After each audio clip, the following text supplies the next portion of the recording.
Welcome, friends, to Embrace the Question. My name is Steve, and tonight we're going to take a look at the gates of hell, a term that is coined by Jesus in Matthew chapter 16. It's a story that no doubt you are familiar with, but we're going to recount that story briefly. Jesus finds himself in the city of Caesarea Philippi. It's a Roman city, and it's approximately 25 miles from Galilee, where Jesus and his disciples normally would minister. It's at the base of Mount Hermon, not a very Jewish city, very Hellenistic in culture, and no doubt now with much Roman influence as well. But Jesus takes his crew of merry men there on somewhat of a field trip. And it was in that day known as the city of Paneas because of its worship, dedication to the god Pan. There is a feature there in that city called the Grotto of Pan. It's at the base of a mountain. The mountain is probably the single largest feature in Caesarea Philippi.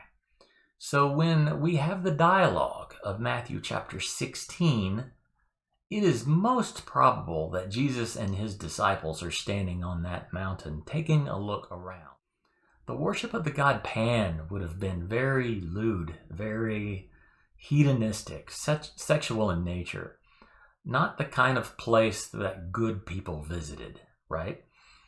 But it was this kind of culture that Jesus targeted for the invasion of heaven on earth.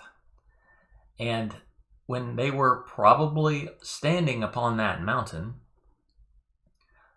the conversation came up. Jesus asks his disciples, "Who do men say that I am?"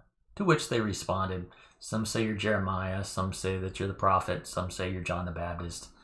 Jesus shakes his head and says, "Well, who do you say that I am?" And Peter pipes up and says, "Well, you're the Christ.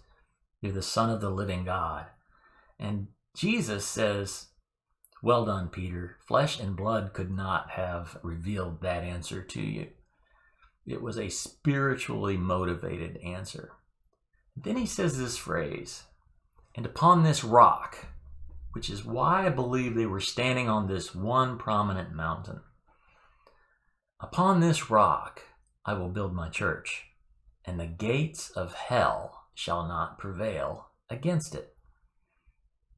We've heard that ever since we've gone to church, right? But what did he really mean? What was he referring to?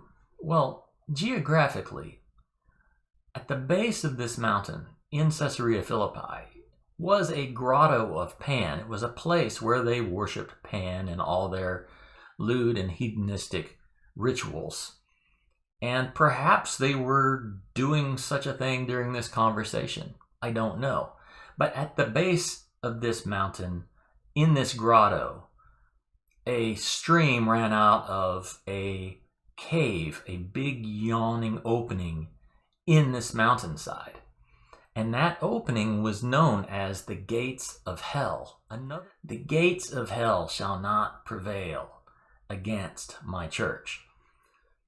A couple of things about that. Church, ekklesia in the Greek.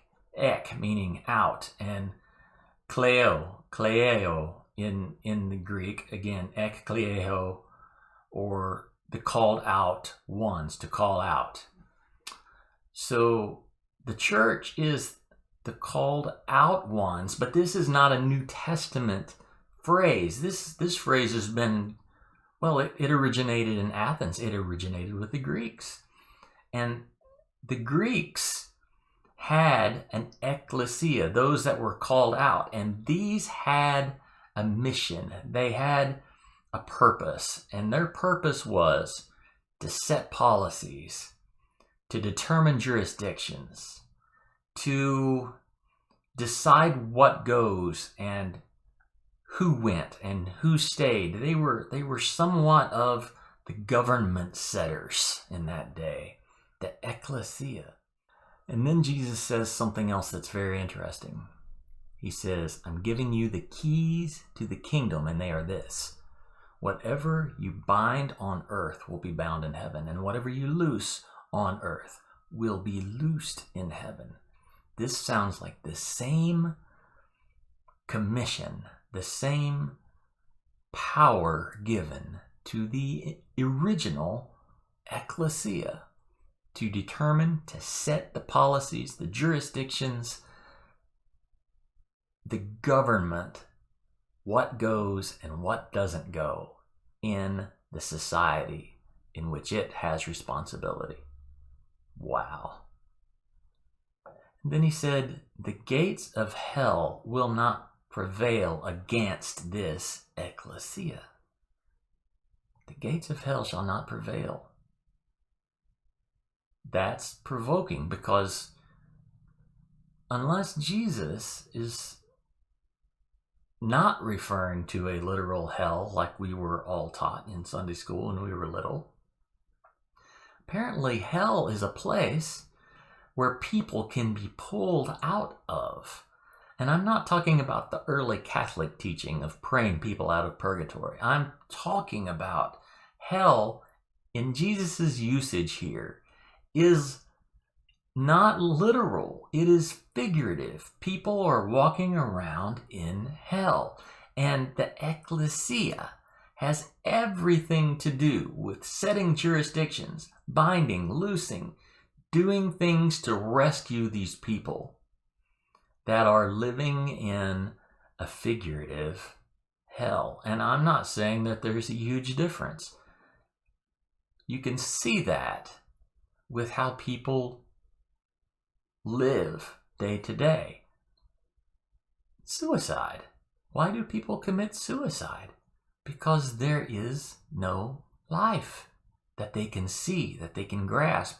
It can be all around them, but they have no sense of life or hope or love. And that absence of all of that is a definition of hell. And Jesus says the gates of hell cannot prevent my ecclesia from rescuing those who are trapped.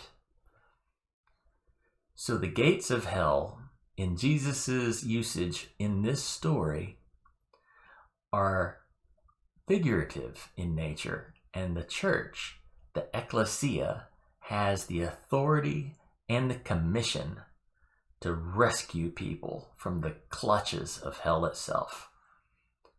Well, I hope you enjoyed this brief look at the gates of hell, which apparently cannot stand to the very power of God and His church.